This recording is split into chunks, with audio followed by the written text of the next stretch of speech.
Hey everybody. Got a great quote from one of my mentors, who I never got to meet, Terrence McKenna. I'm sure many of you know him in the psychedelic community. But great quote that I found of his. I just thought might be helpful and might give some people a little bit of insight and maybe perspective. Somehow, part of the package of being a living, thinking being is that you get a universe inside of you. You know you get a galaxy-sized object inside you that you can access, and there are mountains, the rivers, the jungles, the dynastic families, the ruins, the planets, the works of art, the poetry, the sciences, the magics of millions upon millions of worlds. And this is apparently who we each are. We're a little bit of eternity, sticking out into three-dimensional space. And for some reason occupying time in a monkey body. But when you turn your eyes inward, you discover the birthright, the existential facts out of which this particular existence emerged. And it's a great secret, and a great comfort, because it means you know mystery didn't die with the fall of Arthur, or the fall of Atlantis, or the fall of anything. Mystery is alive in the moment, in the here and now. It just simply lies on the other side of a barrier of courage. And it isn't even that high a barrier. It is just a barrier high enough to keep out the insecure and the misdirected. But for those who will claim it in the midst of the historical chaos of the late 20th century, and now into the 21st century, they become the archaic pioneers. They become the first people to carry the aura, Boric, serpent, around to its own tail, and to make a closure, and stiffing to the degree that any one of us has this disconnection back to the archaic in our life. It makes where we have making a lot more sense, and it makes where we're going seems more inviting, which is really, I think.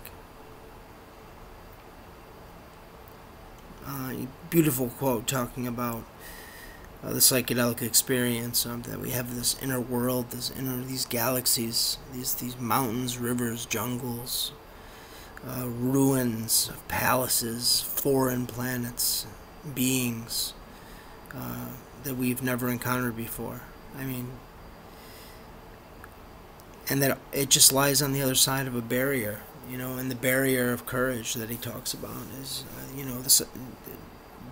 just having enough balls to take the psychedelic, to humble yourself enough to, as he says, ask help from a fungus, because you can't do it alone. I love that. I always used to think the same thing. Can't this stuff be done naturally? And that's how I got into meditation. And I've been meditating for over 20 years now, and meditation is indispensable. But I don't think it's a substitute. I think it is, and they're not mutually exclusive. I think that they go together so well, and that meditation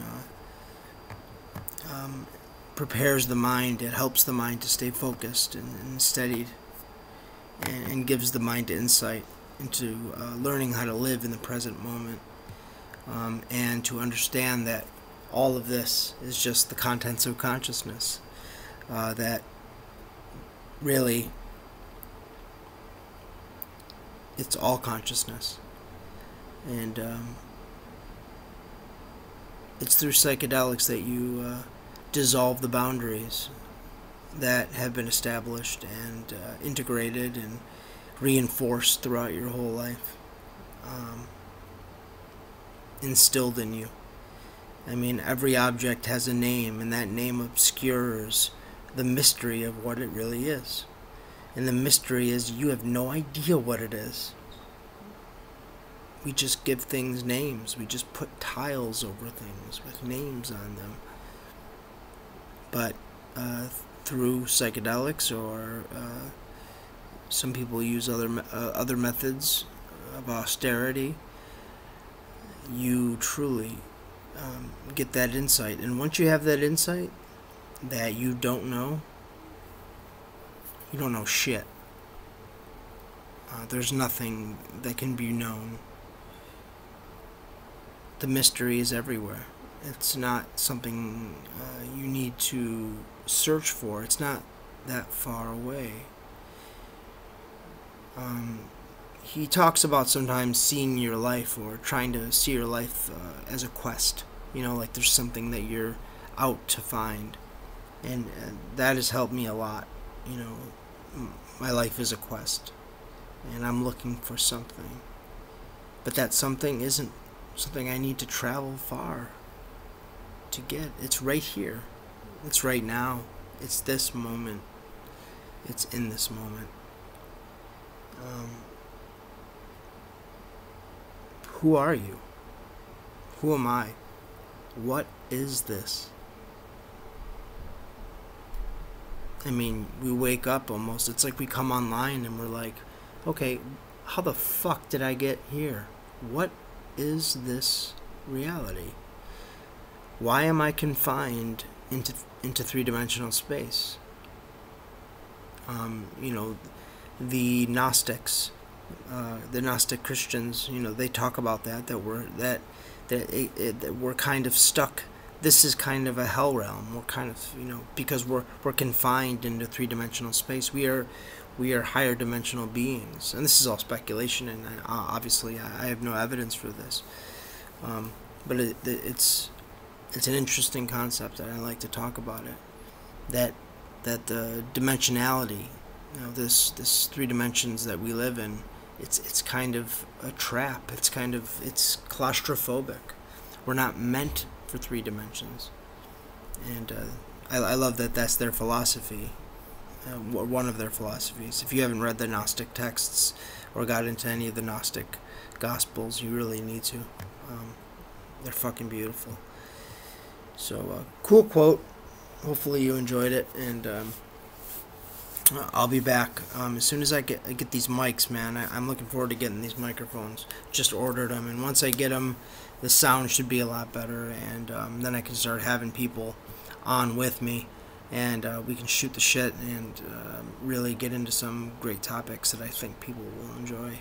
I know you will. I know I will. And even if one person, even if nobody listens, and I just get to get this out of me, it's a beautiful thing. Next time I have a great excerpt I'm going to read from one of my other favorite books, The Denial of Death by Ernest Becker. If you haven't read that book, please read that book. Probably one of the best books ever. I've read it 1,000 times, and it is amazing. The Denial of Death. And it gets into my central thesis, a thesis that many people share, and that a whole field of psychology has been built around it, terror management theory, which I'm not sure that I subscribe to that particular brand of therapy.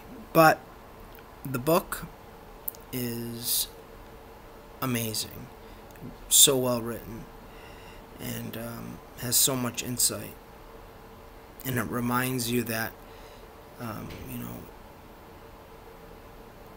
we deny death. We are terrified because we're the only animal that knows it's going to die. We're the only creature on this planet that has enough self-awareness that knows it's going to die, and that knowledge is horrifying. That knowledge is produces so much terror in childhood. Once you come to that age where you realize that people go away and they don't come back,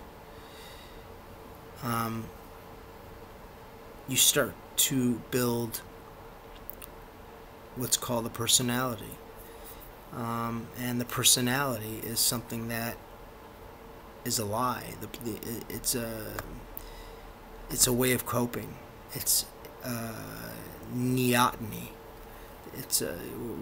Which means it's a childish thing. It's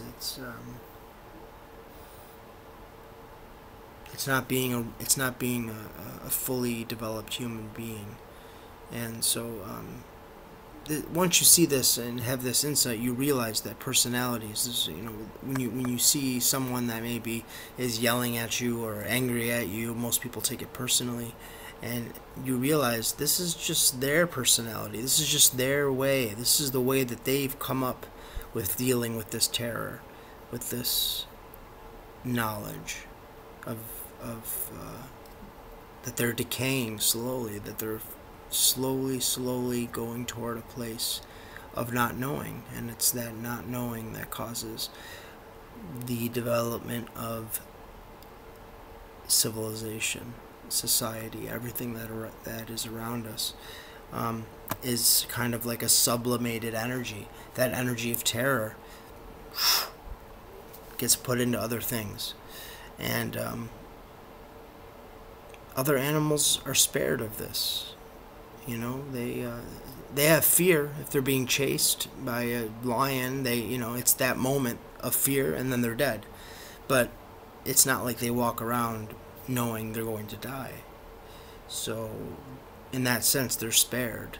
So, man is the only animal that is half animal, because we have this meat body, but we're also half something else. Because our imagination, the divine imagination that we have, we're almost angelic. Our imagination can take us anywhere. But we're also confined to this meat body that stinks and rots, and it's very strange, very confining. And once you start to see this, I at least started to feel very restricted, and thought, Jesus, what's the purpose then? What tragedy it is that we are confined to a meat body that stinks and rots and that is decaying. But we have this imagination that is so divine, that takes us to the edges of the universe, and has brought us to where we are today with science. Beautiful thing. So I'd love to talk about that next time we get together, but I'm at 12 minutes right now, and I've been ranting, so I don't want to keep going. Hopefully that wasn't too bad.